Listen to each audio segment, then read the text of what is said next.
Well,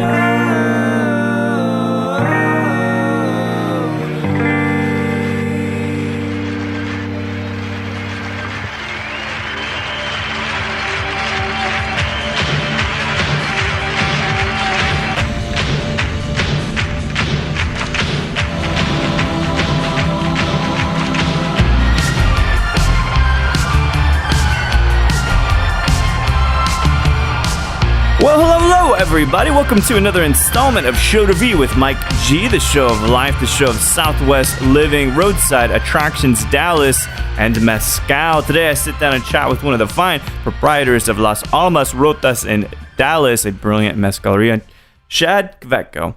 We sit down and talk about life. We talk about losing things, gaining things, running a business, and trying to understand exactly how Mezcal and Dallas will work together. So without further ado, I hope you guys enjoy this great chat with Shad Kvetko of Las Almas Rotas.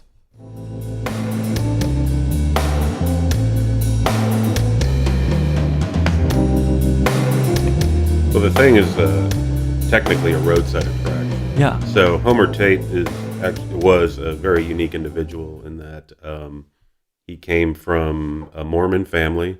Oh, I didn't know that. Okay. Yeah, that was actually from Poetry, Texas, and they were pioneers. They came to Arizona and settled there in Safford, the Safford area. Yeah. And at some point in his life, he just started making these what they call gaffs in the sideshow. Gaffs, yeah, okay. Which are just fake artifacts. And he would make shrunken heads and pygmy mudmen, and he made the thing. You know, funny story about the thing, I wrote an article about it for Shocked and Amazed magazine years ago. And one day at my house, I got a call from a congressional investigator, and he was... one of the... So at the thing, they pitch it as a Native American mummy. Okay. Now, okay. Because of the Native American Grave Protection and Repatriation Act, you cannot have legally anything that was dug from a burial site, a Native American burial site. So the tribes were complaining about it, and they were doing a congressional investigation into it. I was almost subpoenaed to appear before Congress, and I just started laughing at the guy, and I said, have you seen it? First off, let me ask you this. Have you actually been down there to see the thing? And I told him, I'm like, well, you're not going to have to carbon date the... I'm like, just cut it open and look at the date on the newspapers he had it stuffed with, because he would paper mache, basically. Yeah, he made his own paper mache. You know, he would build an armature, and then he would use newspapers for the internal kind of bulking out of it, and then he took toilet paper and mixed it with a horse glue and made his own paper mache for the thing, and for all of his things, I should say. And, then he would add in basically stuff he would find in the desert. Yeah. So there would be claws and whatever else. And from everything I've understood, and not a lot was ever said about him, because the family, he was kind of the black sheep. Yeah. He was just a complete practical joker, and... That's the biggest joke yet. Yeah. Yeah, I told the guy, I was like, Homer Tate would be laughing beyond the grave at this whole thing. If he thought that Congress was about to investigate the thing, he would absolutely have loved that, So it's funny because for some reason I felt like, because your handle, somewhere along the line, it seems like you throw back to Marcel Duchamp, right? A Dadaist, kind of a joker. Right. And some of his art with the toilet and all this stuff.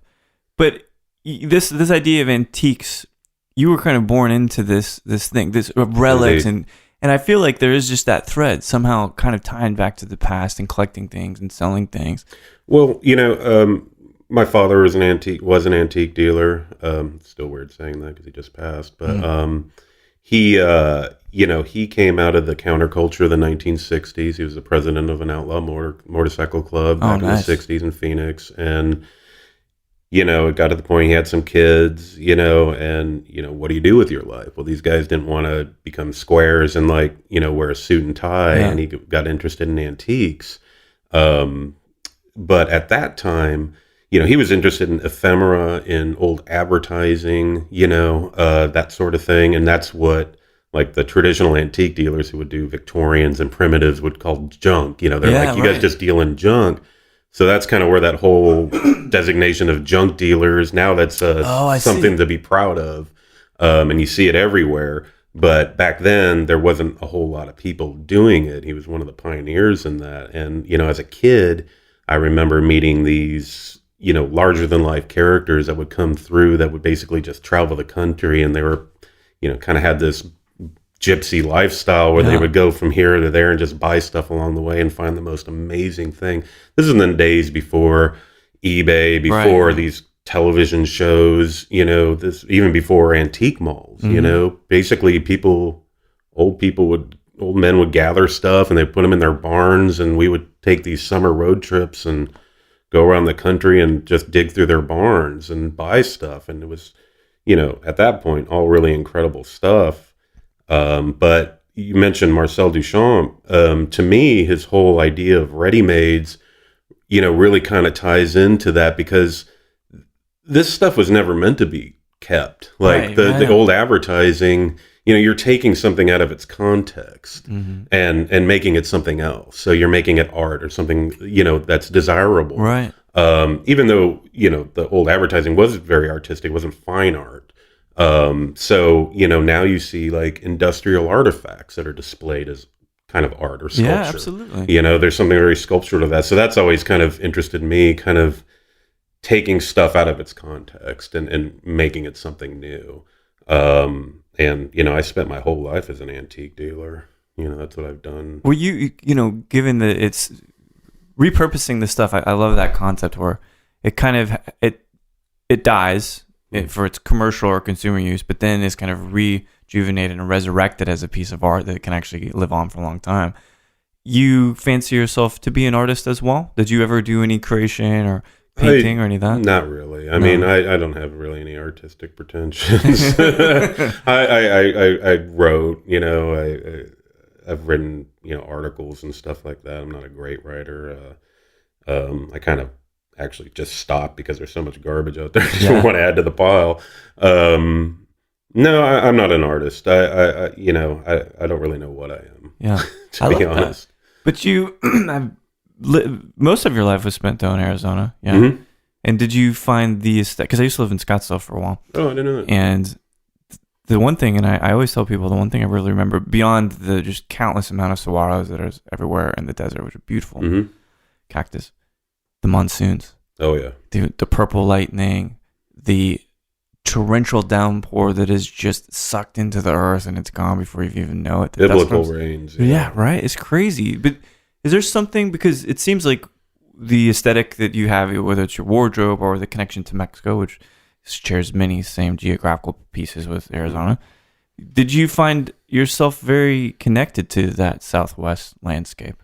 I did, but I never really realized it until I left. Yeah. And I guess, when you're in the middle of something and something you've always known, I think we just don't appreciate things until we've gone elsewhere. But I think that when you're born in the desert, there's something about it that always calls back to you. And there's smells that you get there, like the creosote bush after a rainstorm. I always try to describe that to people. There's like nothing like the smell of the desert after a rainstorm. Some beautiful smell. And unless you've smelled it and been there, you don't know what that is. But, I'm not, I'm not a new age type of person, but there's something mystical about the desert, and you see it as a recurring theme in a lot of religions, as well, and just going out into the desert and everything. And the aesthetics of it always appeal to me. I love the Native American turquoise jewelry, obviously, and artifacts. I've always been interested in the anthropology of the area. Absolutely. And Mexico, Mexico definitely ties into that. I mean, these borders we have are in our mind. This is an ancient land that was all one. And when you're, talking about north or south of the border there in the Sonoran Desert, like those people, they didn't see a border there. Yeah, you can't just put up a border and say, well, no, you can't be this way anymore, right? It just doesn't. Well, you can try. Well, I mean, talking about big jokes. Right, yeah. Yeah, exactly. So, and I think that's the same way in West Texas as well. Yeah. I mean, Texas definitely has its own identity, but when you get out there into the borderlands, and it becomes so blurred with, with the peoples and the cultures and stuff like that. That's what always interests me is I don't think there is any true pure culture, but definitely the fusions of cultures really I find unique and interesting. It's almost strange if you were to talk about Chihuahua and then just kind of travel north. It's like a gradient. Mm-hmm. You know what I mean? Where these two maybe you could say literally colors, but let's say cultures, that they're kind of intermixed, and then you go north and it just changes colors, and it's a continuum. Yeah. And that, back to the sentiment about a wall, that's why it's such a fucking foolish idea, is to say that somehow that proves that you can separate cultures that are blended anyway. Anyway, it's a puzzle. It's a joke, but it is a joke. It's a pure joke. And, so the aesthetics of the desert's always appealed to me. I love cacti and succulents. Yeah. I propagate them personally. I always have. And it's funny because in my career now, and my passion now, I grew up around agaves. Since you've lived there, you're surrounded by agaves. Right. And they were always part of my life as kind of a decorative, landscape plant. Yeah. But I never realized how important they were to Mesoamerican cultures for millennia. Right. Both as food stuff and, drink, and later, distilled spirits. You know what's so strange is what I've found as I've gotten older is that the things that I I finally intersect with. So let's just say agave. Mm-hmm. To your point, I've been surrounded by it for so long. Mm-hmm. And I never really knew it in that way. Yeah. Right. As I grew and I matured, I understood what that agave gave to culture. Mm-hmm. And that's a really interesting thing about life. It's almost like a friend that you haven't kept in touch with, but then you see each other one day and you're like, oh, man, we were really good friends. And then you start to evolve and you have these adult kind of conversations. So I feel like the art, the antiques, the agave and all these kinds of plants, it's all intersected in this latest chapter for you, Yeah, I mean, it kind of has. I mean, that was my real value add to the business is literally sourcing things. I mean, when we started Las Almas, we don't have investors. Oh, wow. We funded it ourselves between my wife and I and our other partner. We put our asses on the line for it. We put a mortgage on our house, and we all provided the money, and so sourcing stuff. Like, we couldn't just hire a designer and, to go out and buy stuff at retail prices or whatever. And I kind of think that's what's a little bit magical about the place as well, is that, or at least unique, is that it doesn't have a corporate polish to it, right? And that really kind of makes it, if you've traveled throughout Mexico and you go into these mezcalerias and stuff, it's a very make-do culture, and a lot of them will, I think the aesthetic of it is really similar to that. It feels good. One of the things that I've noticed with some of the mezcalerias is that it's the whiteboarded notion of what a mezcaleria would be like in Mexico, trying to reproduce that in the States. Right. You know what I mean? And it feels... And so we were talking about Mazante, right? Mm-hmm. That place is one of the most beautiful bars, super small. Beautiful. Is it beating you over the head with Mexican pieces of pottery or artwork? No. Right. It's just a cool fucking place to hang out. They don't have to. They don't have to. Well, it's the same thing like 400 Rabbits is the same way. 400 Chaos. Yeah. It actually feels like a modern bar, but it's a place you want to drink mezcal or other kinds of spirits. So what do you think? Why do you think that... Is it a money thing? Is that why people kind of come in and say, well, this is what I think a mezcaleria would be like in Mexico, so we're going to build it here? Yeah, maybe it's a money thing. Maybe it's just, we spent a lot of time thinking about it before we actually did it. And one thing we didn't want to do was open a Mexican theme bar. Yeah. Right? So we didn't want to have sombreros and big mustaches and... and I think that's kind of why we've been accepted by so many in the community, is that we didn't push stereotypes. Yeah, what's the point of that? But you go into so many places, and that's what you're going to find. And it's not even like that in the best places in the world. It's like what we thought it should look like without having been there. Right. But it doesn't. It's not like that. That's not how Mazante feels. It's not how any of these places. I think a lot of times those places come from, they need to, again, push the theme, right? It's like, oh, you're in a Mexican restaurant. You know what I mean? Sure. So there's certain themes that you need to push. And that was one thing we totally wanted to avoid. We wanted to open up a Mezcaleria and basically to make it a reflection of what we had seen when we were traveling in Mexico. Yeah.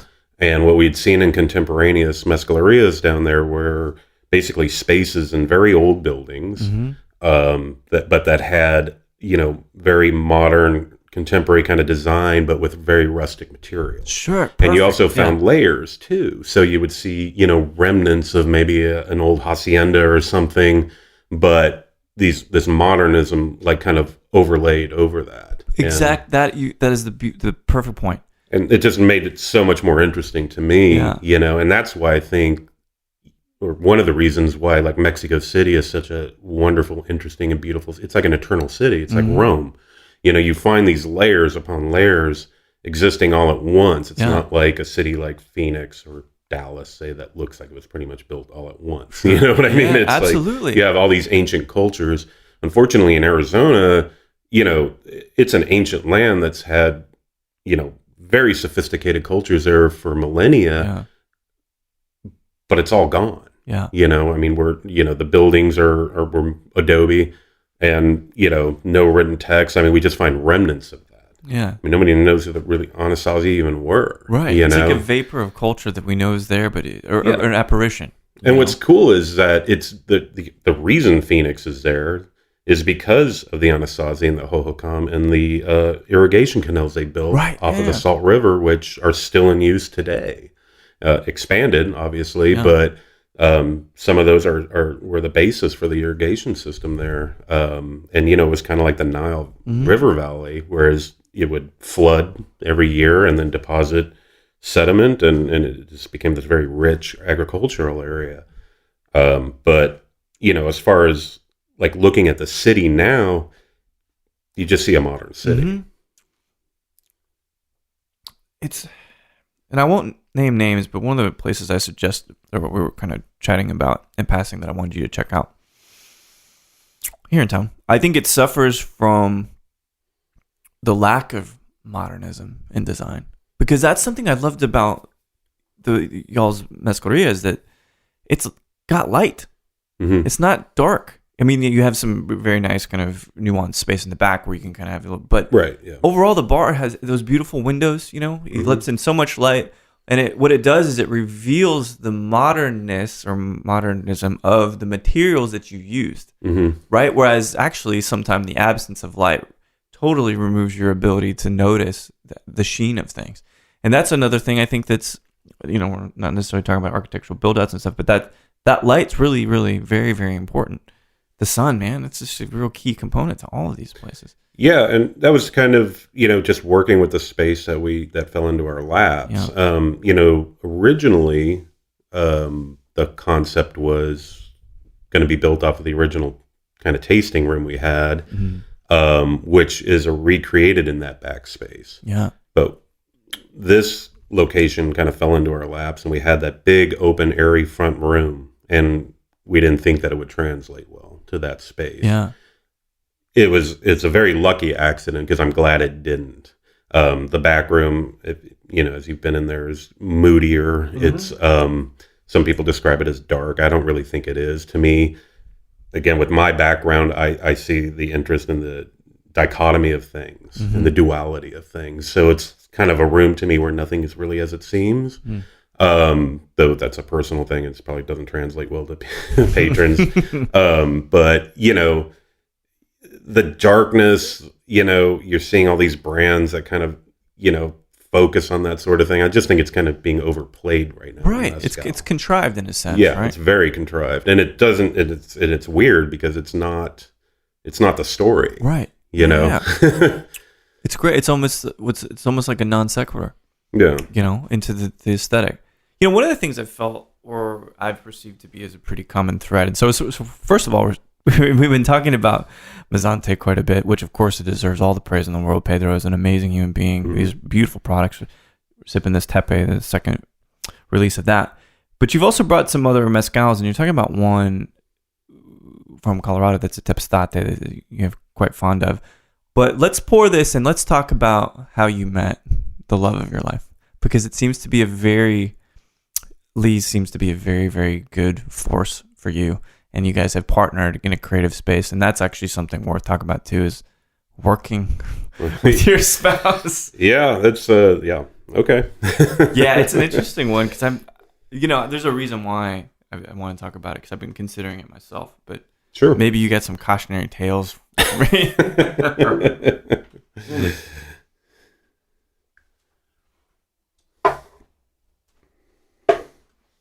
And I like before you guys were headed over here, you said, well, she's the interesting one.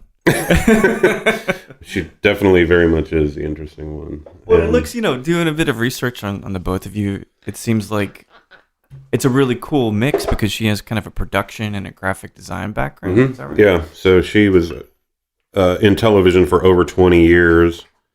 And she just got tired of it. Yeah. She worked actually at the station here in Austin. Oh, I didn't know that. Yeah, the Fox station downtown. Oh. So she was the design director for the Fox station downtown. Way. Yeah, and it's that industry and that her position there. It's changed so much. Yeah, and they're going to these corporate hubs for graphic design and stuff like that. And Fox is a pretty terrible company to work for anyway, sure. But in general, television graphic design is, she just kind of saw the writing on the wall. Yeah. One is like, I need to do something else, but she's always been an artist. She's though she'll never admit that. She's actually a wonderful, fine artist. Oh, really? Yeah. And though she doesn't now her creative expression is through her food. She's always been an amazing cook. And she runs our kitchen there at Las Almas. And even though I didn't know that. That's great. Yeah. Which happened by accident. I see. And I can tell you that whole story. But she has never, none of us had ever been in the service industry in any capacity in our lives. Like I said, I was an antique dealer my whole life. She was a graphic designer, and our partner was in sales. But his family has a background in spirits with Maker's Mark whiskey. Yeah. Wait, I recognize that last name. Yeah. Okay. Exactly. So even though he had a background, familially in spirits, he never was part of that business. Right. But he had a great knowledge of distillation, and that's kind of why he fell in love with Mezcal, is just the weirdness of, production and everything like that. I fell in love with it through cultural means. I used to buy and sell, Mexican antiques and folk arts, and that's what I fell in love with Mexico and the people of Mexico first and foremost. But back then, you really couldn't get good artisanal mezcals in the United States. That's a perfect segue. So as an analogy or as a metaphor for small graphic designers now having be turned on because they're using these big corporate things. Mm-hmm. We're kind of seeing a similar thing in Mezcal, right? Brand names aside, blah, blah, blah. I think we all know which few we're talking about. But there seems to be this play to try to commercialize Mezcal and make it something. Sustainable is not part of the vocabulary, mind you, but just something that you can sell a whole lot of for a whole little bit of money. And that kind of flies in the face of what we're sipping right now, which is a guy who I guess is very, very passionate about Mezcal out in Colorado, and he says, I want to bring these amazing Mezcales in. Mm-hmm. This is the Tepestate or the Espadín? Mm-hmm. This is Tep. Yeah. And what's the gentleman's name again in Colorado? Reed Spear. Yeah. And you were drawn to him because he's got a legitimate passion for it? Well, honestly, I didn't really know anything about him. We just met online, and just like I networked with a lot of industry people. Sure. And then he happened to be in Oaxaca when I was down there. So we met there, and we had a whole night of conversation and stuff. And after talking to him, again, like I said, so many people are trying to get into the business that you tell me you have a mezcal brand, I'm just like, yeah, okay, Yeah. But after talking to him and seeing that he was serious about it, and he actually had a good grasp of knowledge of ancestral and artisanal production. I started to pay attention, and then he sent me a couple sample bottles. I can smell this Tepestate from here. It smells crazy, man. Yeah. It's, I mean, not what I thought, because it's got nice tropical fruit smell to it, but still the very, very rugged and almost smokiness. It's very, very interesting, and I can't wait to sip it. But so here, this is the hope of it, right? Is that there are some guys out there, women alike, right? Yeah. That have the ability to say, no, there's some batches, and these can't be massive batches, probably less than 500 liters or something. 200 liters. See, exactly. Yeah. So why are they doing it? Not because they're trying to make money, but because I think it's a passion project for him, and that's the thing. It's I'm seeing mezcals break off into basically, like I said, nightclub style, cocktail mixers, and then you have a few people that are trying to bring in the beauty and diversity of production throughout Oaxaca and Mexico. So, wasn't damn fun. I even like the salinity at the end. Actually, covers about 3 different. It's a trinity. It's a lot of notes there. Yeah, that's very cool. And I expect to get interesting flavor profiles off of Silvestre. But the Espadín is really what impressed me. Okay, so we're gonna. This will be a third chapter. We have to try this Espadín because normally Espadín is pretty white bread, right? It tastes sweet. It's good. Well, and as we talk about production ramping up and the business and stuff, I think you get a commonality of Espadíns. Some brands are bringing in Espadíns from different villages and stuff like that. That definitely have hints of terroir and hand of the maker and uniqueness to them. But and I know that we as mezcal lovers kind of fetishize Silvestres. Sure. Even though it's pretty damaging. Yeah. We do. Well, it's going to disappear. Right. I mean, let's face it. It's going to go away. At least true Silvestres. I mean, we'll have semi-cultivated agaves, but I think as far as like foraging for, it's only a matter of time. I mean, if it keeps going like it's going and the popularity keeps growing, that's just going to be gone. Absolutely. At least on the general market, or import market, I think. How do you feel about one of the things when I do these interviews, when there are notable people in the agave industry, I want to include everybody to talk about it. I'm not passing judgment. Everybody's got different style of business, different collection of passions and all of that. But I want it to be a conversation because the more in touch we all are as a community, I think the more responsible we'll be, and ideally the more transparent. What's been your just general perception and reaction to the community of agave folks, from the guys that produce it to the people that sell it to the people that market it? Have you felt it's been a pretty nice, inclusive, and diverse community? I think it's definitely diverse. I think that there are, as we just spoke about, there are people that are in it for the money, and then there are people that are in it for the passion. So I think you're going to find a pretty wide scale. And then there's people that start with a good heart. Right. And then, the realities of business are such as they are that, things change. And one thing that was very important to us in the small part that we play is supporting the brands and the people and the producers that are doing it right and well. Yeah. So, brands that have, and that's why we chose our well, is because the Mezcalero is part owner of the company. Yeah. So as the fortunes of the company grows, so does he. So does his, and he's not tied into a contract where he has to produce a certain amount for a certain amount of money, no matter what the cost of his agave is. Right. And it's just going to go up. I mean, there's such a long growing period, even for an Espadín and Angustifolia, that it's only going to go up.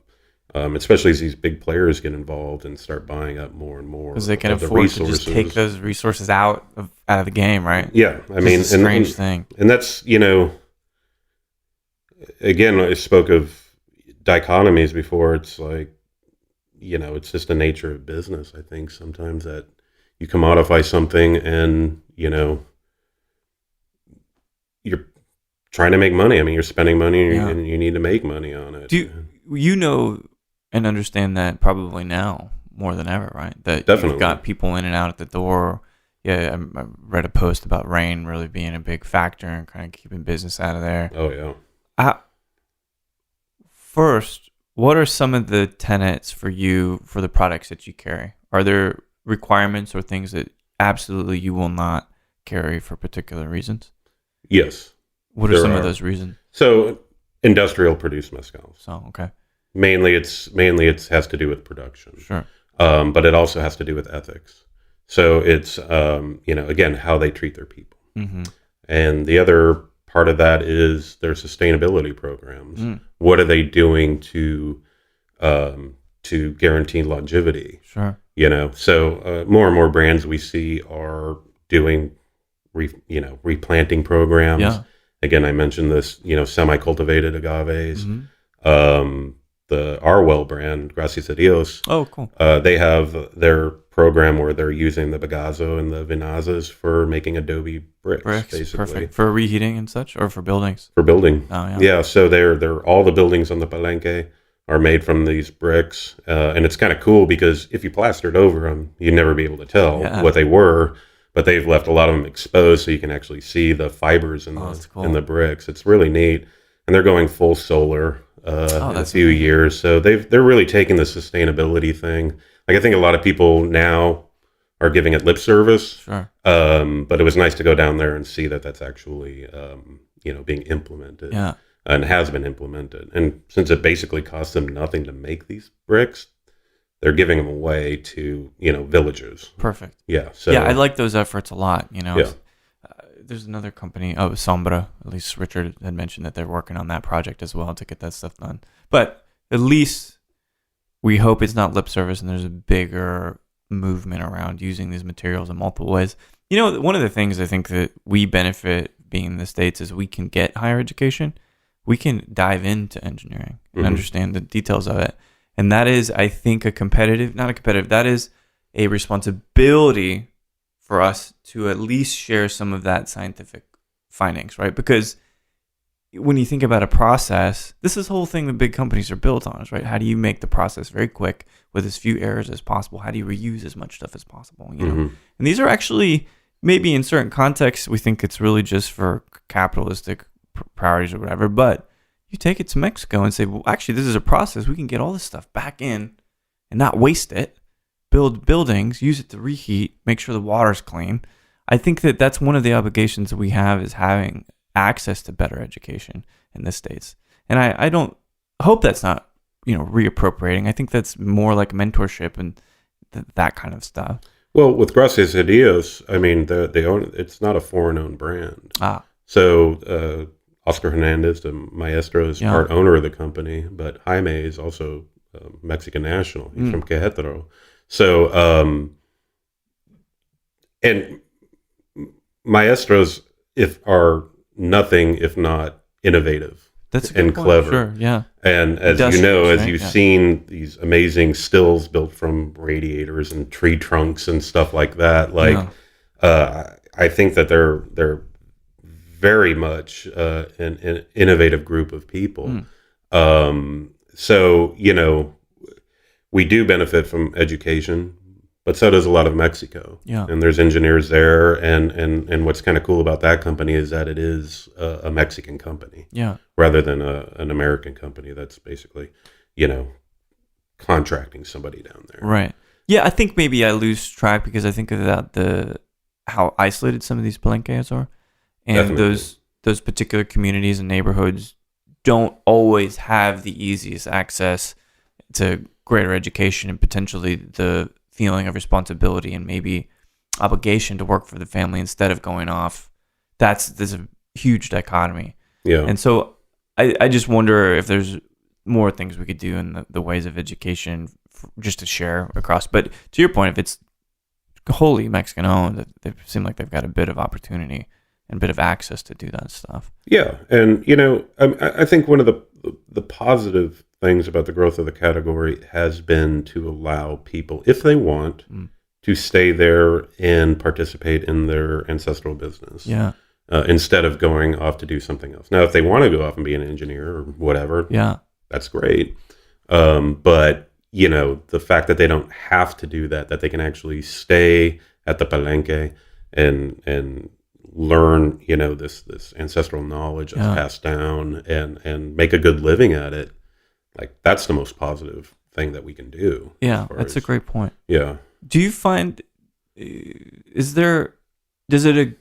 it go against tradition and culture to try new methods of production? Well, I mean, I think that's not an easy thing to answer, because I mean, again, I think that they're innovative people, and they've constantly been upgrading production, you know, for whatever that means to them. I think that they've definitely are innovative, and so that is part of the culture, is innovation. You know, I mean, they moved from clay pot stills to copper pot stills. Right. You know, so is that wrong? No. It's not ancestral, but I like the difference between both. Yeah. You know, it's nice to taste the influence of copper on distillate. Indeed. Sure. Yeah. And I think that it just creates a more varied market. You know, I think that we get caught up in the romance of it yes. a lot of times, you know what I mean? And I talked to Jaime about this too, and he had a really good point. He was like, you know what? It's really about balance. Yeah. And it's about doing something right and well, and doing it the best way that you can do it. So while they're not an ancestral brand, although they do have a cool project that they're working on, you know, it's like, how do you ramp up production to satisfy demand without losing the essence of the production and the spirit? Right. So that's kind of the hard balance you get there. And I think I think everyone's completely capable of doing that, and I don't. Absolutely, if they want to. Right. For now, sure. if they just want to meet demand and grow that, that's fine too. Yeah. You're going to column stills. You got to. Yeah. I think it's, you know, when we shifted from an analog world to a digital world, everybody is saying vinyl sounds better, and maybe that's true. But sometimes I want to listen to a song on the go.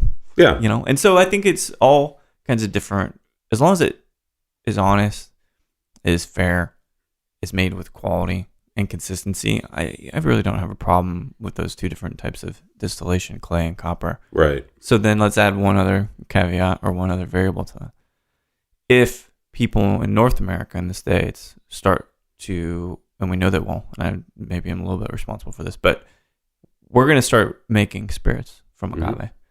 We have made some spirits here in Texas from Sotol. How do you feel about what is a new chapter for distilling of ancient plants ultimately? Well, yeah, I think you kind of know my position on that, is that I see Mezcal, I see agave spirits and Sotol as a cultural property. As well as that's to me what makes it more interesting than a lot of other distilled spirits, like whiskeys. Right. Basically, you can make whiskey anywhere, right? So to me, what makes it unique and interesting, and people have asked me about the agave distillates made in South America, right? You know, South Africa, yeah, Africa. Not Even South Thailand America. now, India too. India, yeah. And you know, I'm not really interested in them. Yeah. I mean, that's just my personal perspective. Sure. Now they're not calling them tequila or mezcal, so they have a DO for protecting that, and I think that's respectful. I'm not saying nobody can do it. From a personal standpoint, I'm not interested in those. I do think that there is a morality issue with taking away from something that people have produced for generations and were actually persecuted for producing and murdered. Yeah. In an area that doesn't have a lot of economic opportunities. Yeah. So to me, when you talk about Sotol and Sotol production, we had this conversation online. When Americans jump in and start to basically jump in on the rising popularity of that Mexican spirit, right? I think that's immoral. Yeah, that's certainly a misappropriation. You know, I mean, and I feel, but But then one of the things, I guess, whatever I don't think it's a moral argument, but my intellectualized argument for me was that I love what they do, and I don't care if I make money at it. I just want to learn from them and try to interpret what beauty they've been able to create in the way that only I could. But it's not about me, but it's about the ability to feel inspired by somebody and somehow putting out your art too. So, there's obviously some other texts with Sultan now, but for me it was just, can we do this thing and can we pay respect and tell them and ask them and say, we're doing this as a collaboration almost, Mm-hmm. and then release it that way. It's more like a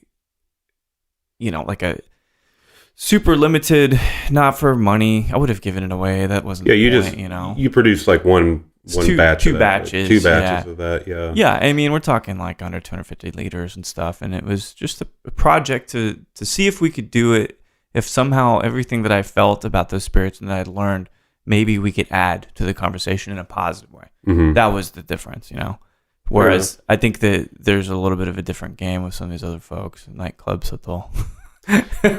Yeah, I mean, yeah, we don't have to mention brands, and that's fine. But yeah, it in fact, the rep for that came in the other day. Yeah, I gave him about a half an hour, 45-minute lecture on ethics and morality. Yeah. I just look at, and again, I'm not coming at this from a producer standpoint or somebody, and I could see why it would be cool to somebody to want to try to do that. Yeah.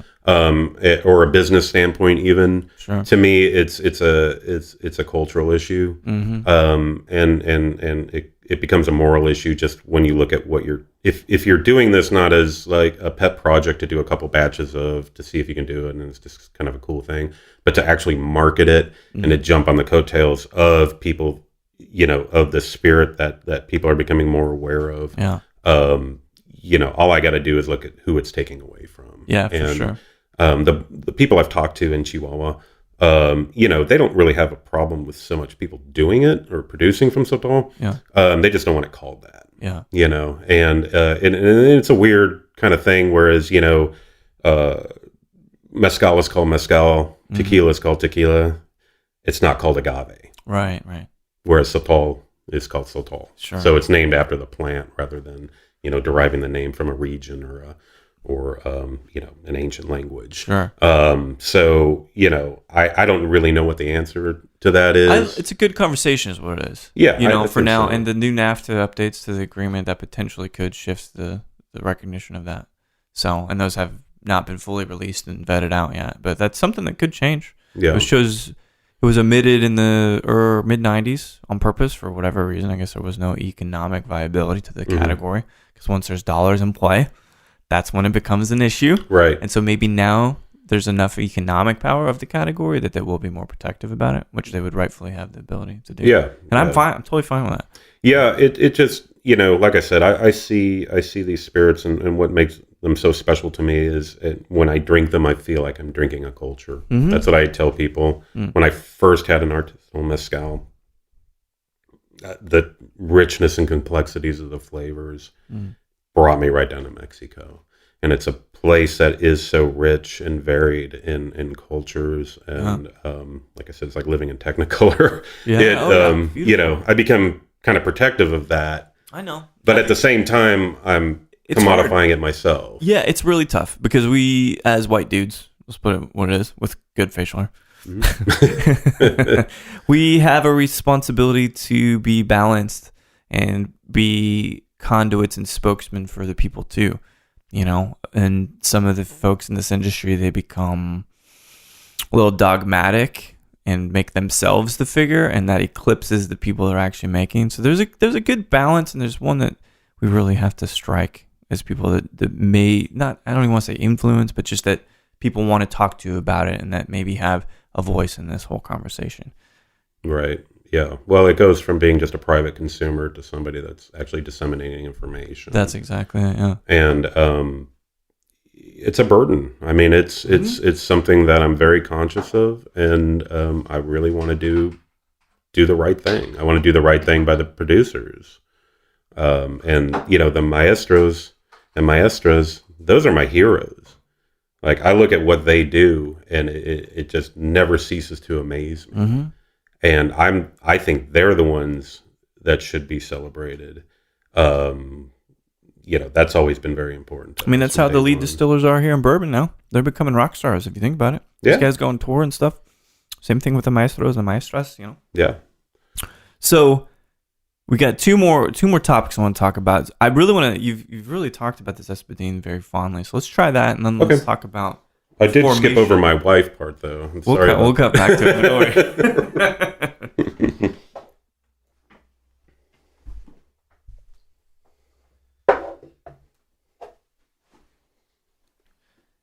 Yeah, there's something about a loving relationship, something that's very connective, that powers me to do better work, powers me to be a better man.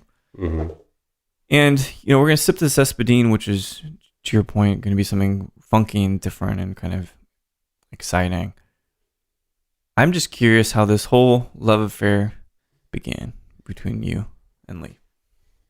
Well, I'll tell you, she was married to my good friend. Whoa, really? Yeah, I mean, still it's a not good as. friend? What's that? Still a good friend? Still a good friend. Okay. Now,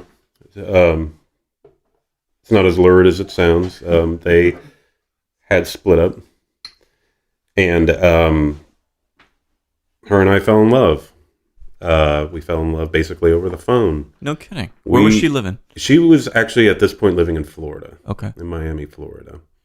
And her and their relationship deteriorated, and they were divorced. And then her and I had been talking quite a lot, and had just fallen in love. And the most time we had yet spent together was when I flew out there to pick her up, and we drove back to Phoenix. So you want to talk about trial by fire? Yeah, man. It's like a road trip. We really hadn't spent any real time together.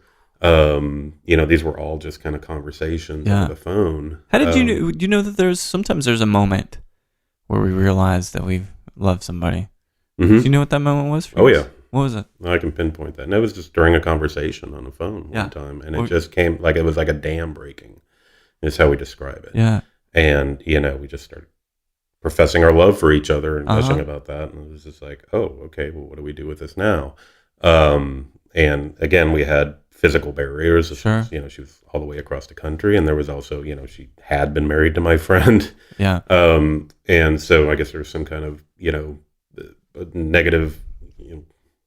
There's a little bit of an air of negativity, or at least an air of drama. Yeah, I mean, I guess so. Yeah. So, but I live my life because it's the one I have to live. Yeah. I'm not going to, I'm not going to say I'm going to do something that's immoral or something like that, but just because I want to, right. But I'm not going to pass up something because somebody else might have a dim view of it. So thank goodness, because that is what allowed you guys to have this love for almost 20 years now, right?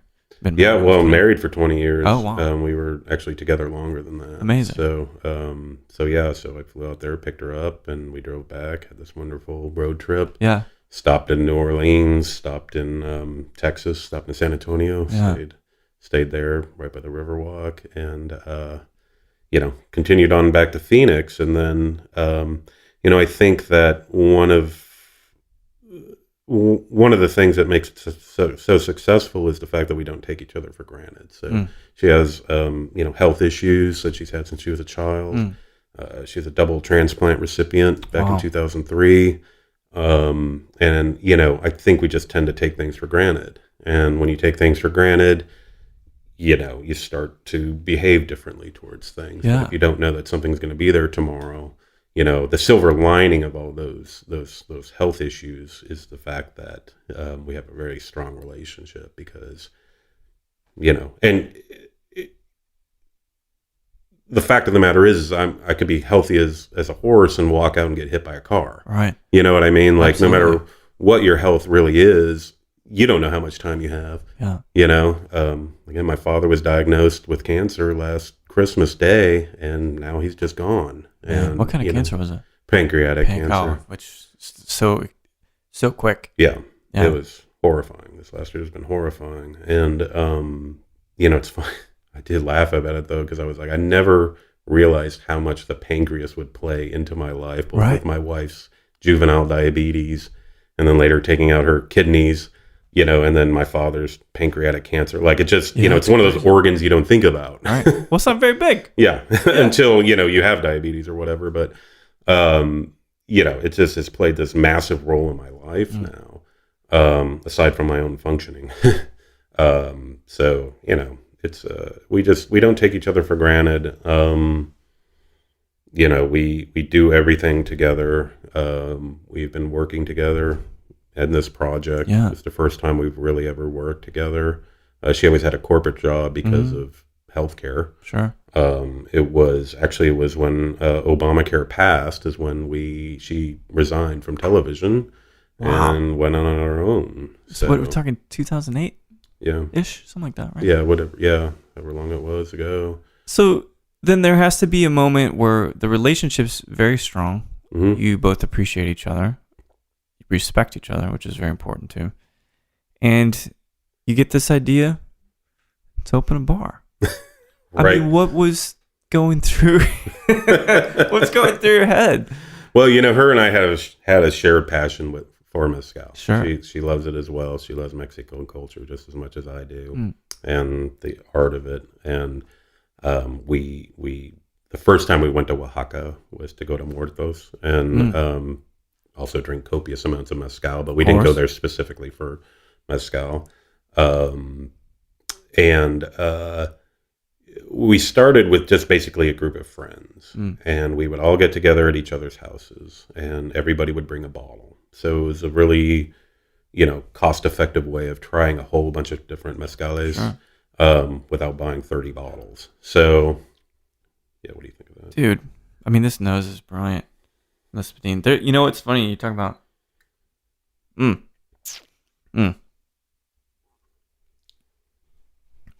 So this, I call it the sparkly Skittle thumbprint. Okay. Because it's so beautifully punchy and just the effervescence of like tropical fruit, citrus, Mm-hmm. The Gracia a Dios, their quiche, has that same sparkly thing. And so I love that. It's one of my favorite notes of Mezcal. Yeah. Alapu San Andres has it as well. And it's just, man, you cannot get this flavor anywhere else. I've never tasted it ever outside of Mezcal. So basically what you were doing is what we're doing, right? I got some bottles, you got some bottles, try this, all try got this. together, we all, did tastings. How big was the group, would you say? It got up to be about 20 people, I'd say, right around there, at some of the dinners. Sometimes it was as little as 4 or 5, This was always a very communal thing for us. Everyone asks me what my favorite mezcal is, and I always tell them it's the one I'm sharing with somebody. For sure. I don't care what it is, well, within reason, but to me, it's a communal thing. It's about more than the spirit, and I think that's what I love about it. It transcends the spirit itself. Absolutely, yeah. So whether it's culturally or communally, there's something about it that lends itself to that. It's very special. So we started as this group of friends, and the host would cook, and everybody else would bring a bottle, and we'd all share, and inevitably getting completely hammered by the end of the night. I mean, I'd like to say it was a very, dignified event, but at the end of the night, bottles end up on the floor and stuff. Sure. But we opened a small tasting room. Yeah. I'll say. Yeah. And kind of built it out ourselves. One of the members of the group had a small commercial space that was available. It was about 600 square feet, I think. But, it had no running water. Basically had dump buckets and stuff like that. But we just did kind of this small little room, and that became the genesis for Las Almas. Yeah. And we call it a shrine to the spirits of Mexico because this room was set up like a religious shrine. So part of my own collection was religious antiques and Mexican antiques. So, we have saints in there, a lot of folk saints and that sort of thing. That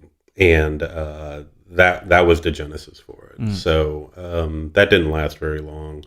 And then we decided, maybe we should do this for real. and we started looking because there really was no place in Dallas. No, like it lagged behind. We had lived in Austin, and there was a few places that had Bar Legal was open when we lived here. Was the Tobala open when you were here? It opened towards when we're leaving. Gotcha. Okay. Yeah, kind of the latter part of our residency here. But there was nothing in Dallas again, but some restaurants that might have one or a small selection. And we really wanted to open up a reflection of what we had found when we were traveling through Mexico, and really just have a great room to drink in. And then as part of doing that, you find yourself as this caretaker of certain aspects of it that you would have never even imagined. I mean, it's not like opening a whiskey bar or, any other kind of bar that you can open. I mean, there's responsibilities there. And a lot of it's fighting stereotypes. A lot of it's educating the public as to the category. But it's also, I found that there's a lot of places and people that are doing it now in the United States that are trying to make it kind of an exclusive thing. You know what I mean? I call them the pinky raisers. It's like drinking wine, and it's like and this just comes from me personally. I would rather drink red wines with French workers and in tasting rooms in the fanciest places. I don't like Psalms, man. I'm just not a fancy guy, You can be cerebral and not have to be fancy. Exactly. You know what I mean? But I think it takes away from one of the essence of the spirit in that it's a very celebratory spirit. Yeah. Even though we're trying to distance people from slamming tequila shots and, that whole cultural, college culture thing here in the States, there's something that's very celebratory about the spirit. Absolutely. And when you're in Oaxaca, when you're in its cultural context, when you're in situ, well, not the Mezcaleria, but the whole state and other states in Mexico that produce it, you can really start to understand it, I think. Like, everyone asks me about success, and I said my greatest success is to inspire people to go down there and experience it in its cultural context. And we just recently went down there in October. Which I want to talk about, one of the projects you have, which looks incredible. Yeah. And sorry, go ahead. Oh, it's so I brought down 2 of my staff members. One of them who had never been in Mexico, anywhere in Mexico before. And, we're walking down the street in the city of Oaxaca, and there's a parade, as you find a lot there. Sure, yeah. And she's like, what are they celebrating? I'm like, Tuesday. It's just people in their traditional weeples, and they're dancing, and they're sharing mezcal with you. And I'm just like, now do you understand? Yeah. It's incredible. So, we can sit here and go into flavor profiles and all this very cerebral thing, but there's a part of it that's very elementary, very it's almost guttural. Yeah. Yeah. And that's why this is a beautiful category. Indeed. So you can romanticize about building this amazing place to experience mezcal, which you guys have done. But the realities of operating a business, how is that setting in for you? Well, it's something that, as I mentioned, none of us come from a hospitality background. Yeah. So there are great challenges to that, and also the fact that we're a boutique place. I mean, we're a niche bar. Yeah. We're not going to get the kind of business that a vodka soda bar is, or a club in Dallas. I have been very happy about the reception we've had. And you got the Eater Award this year too, which is great. Congratulations! Best bar in Dallas. That was a surprise and amazing. And I will say I'm very happy that by sales, our number one selling item is a cocktail. Mm-hmm. We have a small cocktail menu. They're all spirit-forward cocktails. Sure. Dallas is a cocktail town. It's just economics. You have to have it. I'd love for people just to be drinking the spirit neat. Sure. But it's not just me drinking there. So, the largest selling item is a cocktail, but the second is one of our flights. So that, to me, again, surprising, but also very heartening that people are interested in drinking it neat. And our flight program's been a huge tool for us. That's great. It's been great. It's been great for educating the public, and also it's been a great tool for us to learn about the individual and where they want to go as far as flavor profiles go. So they're all been developed to basically show people they either, some of the range of flavor profile you can get. Obviously, when you're just doing 5 pours, it's a very small range comparatively. But it does get people out of thinking about this as tequila's smoky cousin. Yeah, you crack the door. And so they want to peer in. Yeah. And that's all you want to do is just invite them in. And then if they like it, even just one of them, like, oh, actually, if you can just shift the perception just a little bit. And this is the thing about flights, is the margins are relatively good. You can guide someone through something based on their own particular kinds of preferences. That is the key. And I think you guys get that when you're talking about doing consumer level classes, 101s, these flights. That's how you really expand the category. Bring people into it instead of raising your pinky right, and being so exclusive and trying to protect it. Even the people like Esteban Morales Caribe, right? He wants everybody in. He's tired of just people being dogmatic and super preachy about mezcal. It's like, just drink it, enjoy it. Yeah. And that is, in essence, the main or the best way you can approach mezcal. Indeed. And like I said, I think you lose something when it gets too exclusive. Yeah. I mean, we can recognize it as a beautiful thing, as a work of art. Yeah. But everybody needs to enjoy it. And absolutely. That's part of, you talk about the economics of running a bar. It's like we need to stock a whole back bar with a range of price points that everybody can have access to, no matter what your socioeconomic level is. Totally. I want everybody to be able to come into Las Almas and be able to drink something, and drink something of quality. So from our well to the rare bottles, there's going to be something for everybody in there. And I've even refused certain people pours of rare bottles. Really? Just because, they were showing off or whatever. Yeah. And, it's like, no, I'm not going to sell you this. Wow. If you don't appreciate it, then, you can go to another bar and get your bottle service. Sure. So that's probably not good business, but it preserves at least the integrity of what you're trying to do there. I mean, I'm just I don't come from any business operation from a traditional standpoint, whether it was antiques or mezcal. And it's probably hurt me, but it also makes it something different. Yeah. And I think that one of the successes of Las Almas has been that people know it's different. Dallas is a very wash, rinse, repeat type of town. That's what my partner Taylor always says. And a lot of the places that open there, and there's great places there. Yeah. A lot of them though are run by corporate conglomerates. And they're their new concept. Las Almas isn't a concept. It's a passion, and we are an integral part of that because we're always there. We're always talking to people. That's something else that I've had a lot of feedback on that people really like is that the owners are accessible, and of course, we'll talk ad nauseum about our passion to people until I see that glazed over look in their eyes. When I'm going into the difference between colloquial and binomial names of agaves or whatever, like you start to see that glaze over. It's like, okay, we'll just drink. Try this; it's delicious. At some point, there's that.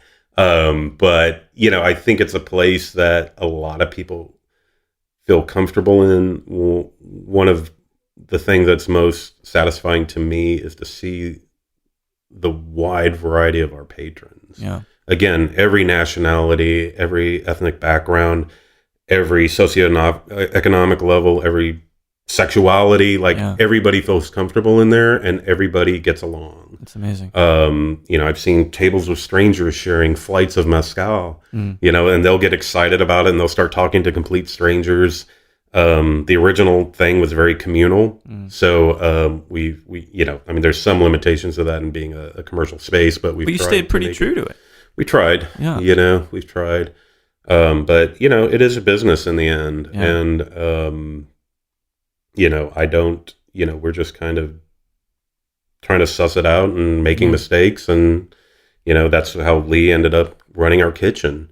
Cause we hired a guy, this place fell into our lap and it had a kitchen that was built out with TI. Yeah. So, tenant improvement, funds from the landlord. But part of our lease was that we had to utilize that kitchen. We never wanted to do a restaurant or any kind of food service. Like we wanted to have a couple of food items available just from a responsibility background. Sure, I mean, if you're having people drink dilute proof the spirit. alcohol in a way, right? Yeah, I mean, you just want to put something in people's stomach. Yeah. So we were thinking about, outsourcing tamales or whatever. And, this fell into our lap and had a kitchen. So, we're like, well, we're already doing something. We don't know what the fuck we're doing. We didn't want to do two things. Mm-hmm. And with a restaurant, no matter how good of a cook you are, you can lose money real fast on that if you don't know what you're doing. Oh, yeah. So long story short, we hired a guy to come in and basically deliver us a turnkey kitchen. Mm-hmm. And unfortunately, we didn't hire the right guy, and he ended up was stealing meat of all things. He basically left us high and dry when I was in Mexico, and took his wife, who helped him in the kitchen. So we basically lost our kitchen staff, our chef, and he took all the recipes. So Lee basically stepped in and started running the kitchen. Wow. We never closed the kitchen for a day. So she basically reverse engineered everything she could. Oh, that's amazing. Just from flavors. And, we have a very simple menu there. We thought we were challenging people enough on the spirit level of it and we wanted that to be the star, right, that we wanted to keep the food simple and solid. So street tacos, quesadillas, that sort of thing. But she's also added some of her own stuff onto the menu. We've kind of had some fun with that as well. Sure. Not being well, she's creative. I imagine she'd have some liberties there. Yeah, right? And we've for like 4th of July, we did Sonoran hot dogs, which are something from my neck of the woods, which is just this kind of weird regional thing. Mm-hmm. And we did since we're right across the street from the fair, and it's a state fair, and it's affected us so much in the past that we decided to do our basically a Mexican corn dog, which had a chorizo base and house-made corn batter and stuff, and we called it fighting corn dogs with corn dogs. And people were really upset when we were like, yeah, no, this is a special. It's not going on our menu. No. We're not. It's not going to be available all the time. Plus, they're a pain in the ass. But so we have fun with the food more than anything. No, I mean it makes a lot of sense, and I think that it's just this perfect creative accoutrement to the mezcal itself. Gives you a lot of flexibility too. Yeah, and it keeps people in their seats, and and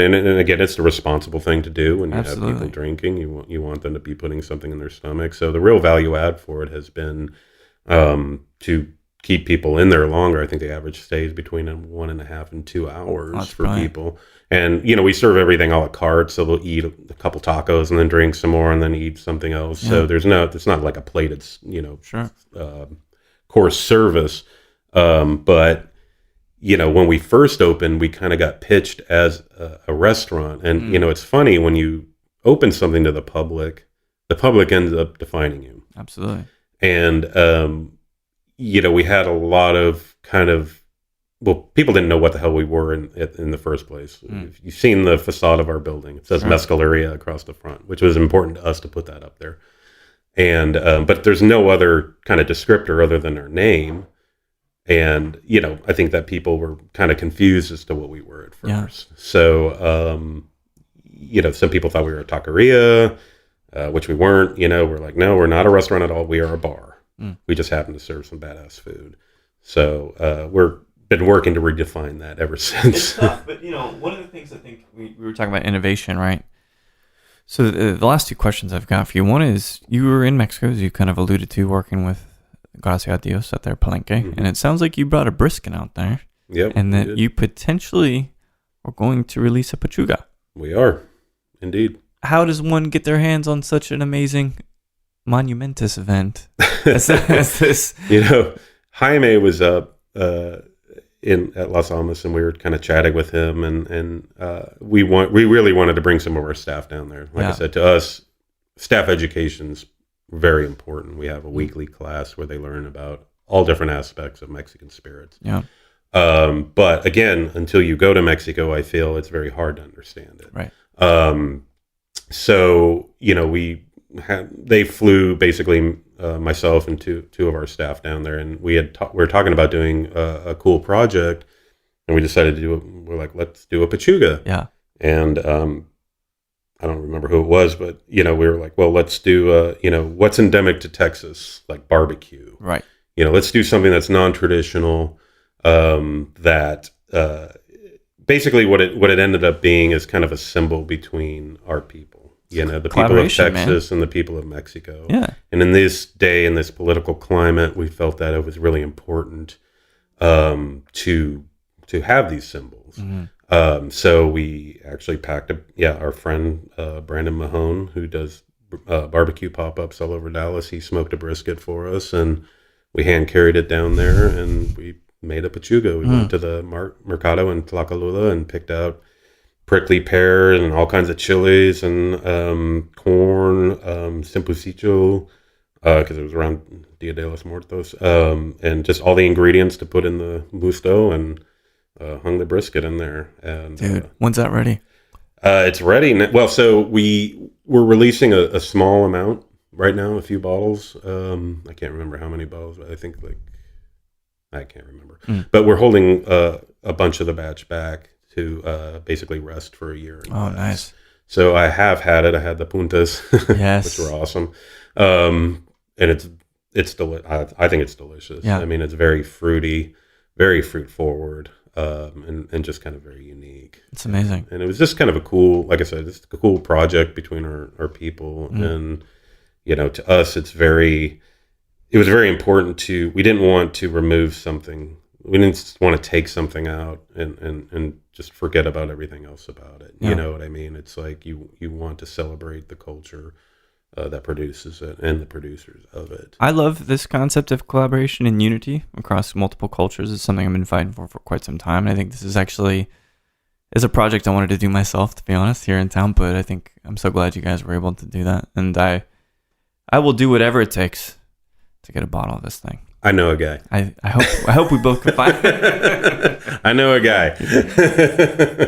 Yeah, I think it's emblematic of what really needs to be happening, right? And reaching across the aisle, if you will, reaching across the border and all of that.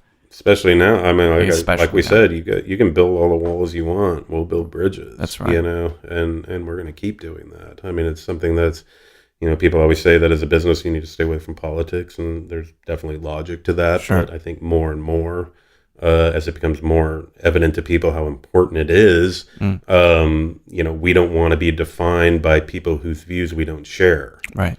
As Americans, you know, Mexico has always been very important to me. It's an important part of Arizona. It's enriched our culture greatly in very many ways, and it's something that I'm highly appreciative of it. Me too. I appreciate your efforts in it too.